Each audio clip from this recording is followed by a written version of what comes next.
आप देख रहे हैं देश लाइव, देश की आवाज। नमस्कार दोस्तों, स्वागत है आपका देश लाइव में और आपके साथ मैं हूं आशिमा त्यागी। दोस्तों फिर हाजिर हूं एक महत्वपूर्ण विषय पर आपसे बात करने के लिए। और महत्वपूर्ण विषय तो आपको पता ही होगा, 2026 के विधानसभा चुनाव।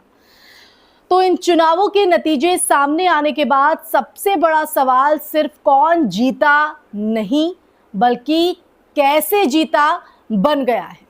5 राज्यों वेस्ट बंगाल, तमिलनाडु, केरला, असम और पुडुचेरी, इन तमाम राज्यों के नतीजों ने अलग अलग राजनीतिक संदेश दिए हैं, लेकिन सबसे तीखी बहस बंगाल को लेकर हो रही है, जहां चुनावी प्रक्रिया ही सवालों के घेरे में आ गई है दोस्तों।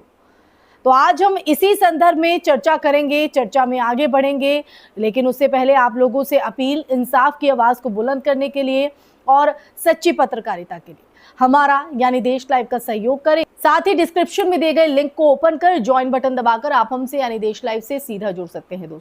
दोस्तों वापस आज की चर्चा पर लौटते हैं और सबसे पहले बाकी राज्यों के नतीजों और उनके पीछे की खबरों को समझ लेते हैं।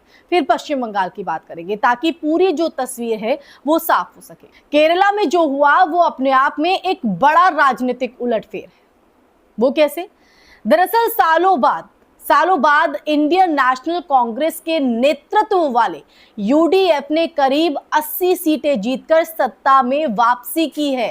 सीपीआई-एम के नेतृत्व वाला एलडीएफ करीब 55 से 60 सीटों तक सीमित रह गया और इस नतीजे को एंटी इनकम्बेंसी, बेरोजगारी और स्थानीय मुद्दों से जोड़कर देखा जा रहा है। कई रिपोर्ट्स की अगर बात करें तो कई रिपोर्ट्स में भी ये भी बताया गया है कि कांग्रेस ने जमीनी स्तर पर बेहतर संगठन और गठबंधन रणनीति के जरिए वापसी की। अब बारी है असम की। असम में भारतीय जनता पार्टी ने फिर से जो अपनी सत्ता है वो बरकरार रखी है।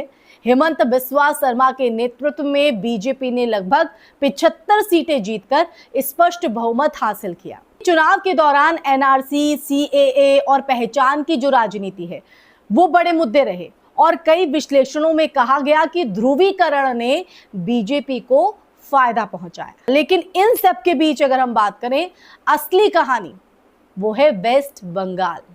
जी हां, पश्चिम बंगाल की है, जहां परिणामों ने राजनीति से ज्यादा चुनावी प्रक्रिया पर बहस छेड़ दी है।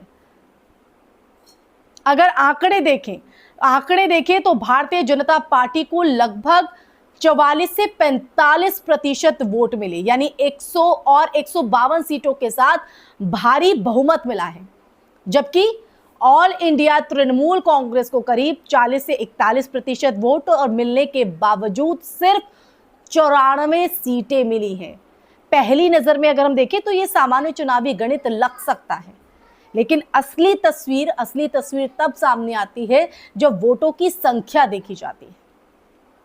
बीजेपी को लगभग 1.39 करोड़ वोट मिले हैं, जबकि टीएमसी को 1.26 करोड़। यानी अगर हम देखें, ये जो अंतर है वो सिर्फ 12-13 लाख वोटों का था, लेकिन सीटों का अंतर 100 से ज्यादा। यही चौंकाता है और यही वो पॉइंट भी है जहां एसआईआर इफेक्ट की चर्चा शुरू होती है। या एसआईआर यानी स्पेशल इंटेंसिव रिवीजन, मतदाता सूची की विशेष समीक्षा प्रक्रिया इस चुनाव का सबसे विवादित पहलू बन गई। कई अंतरराष्ट्रीय और राष्ट्रीय रिपोर्ट्स जैसे कि the Guardian, the Times of India, इन तमाम मैगजीन्स में दावा किया गया है कि इस प्रक्रिया के दौरान करीब 90 लाख से ज्यादा नाम मतदाता सूची से हटाए गए एसआईआर के माध्यम से।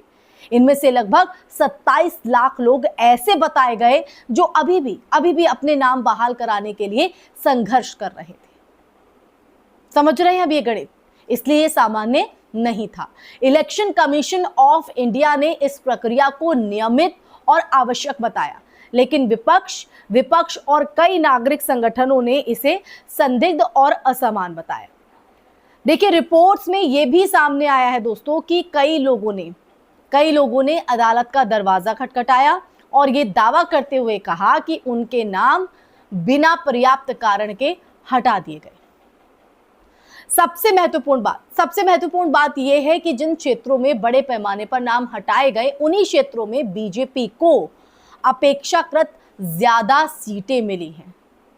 है ना ये चौंकाने वाली बात। और ये एक पैटर्न है या महज संयोग, यही इस चुनाव की सबसे बड़ी बहस है। अब देखिए दूसरी तरफ बीजेपी की जीत को लेकर द इकोनॉमिक टाइम्स जैसी रिपोर्ट्स में कहा गया है कि ये long term strategy, booth management और मजबूत संगठन का नतीजा है। जो पश्चिम बंगाल में नतीजों को लेकर तस्वीर उभरी है उसको लेकर यह तर्क है। वहीं आलोचकों की अगर बात करें तो उनका तर्क है कि अगर 12 से 13 लाख वोटों के अंतर से 100 सीटों का फर्क बनता है और उसी समय लाखों मतदाता सूची से बाहर हो जाते हैं तो इस जीत की प्रक्रिया पर सवाल उठना स्वाभाविक है।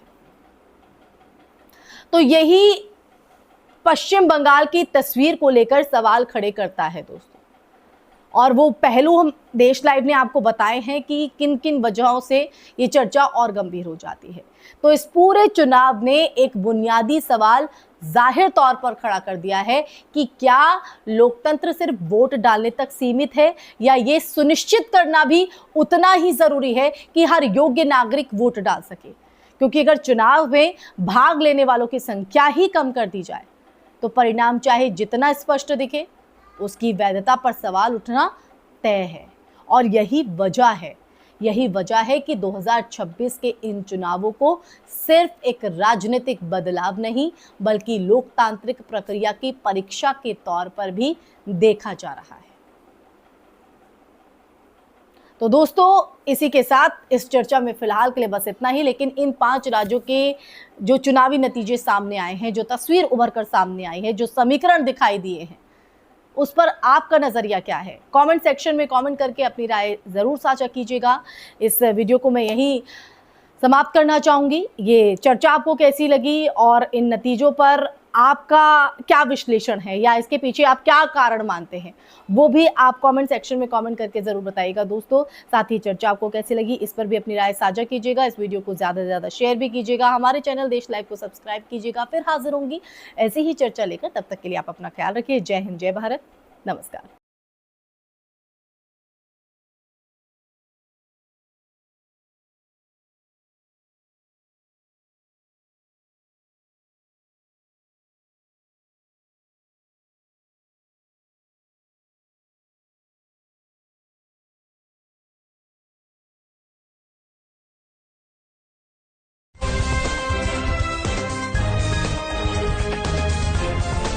देश और दुनिया की तमाम छोटी और बड़ी खबरों के लिए हमारे चैनल को सब्सक्राइब करना न भूलें और बेल का बटन जरूर दबाएं।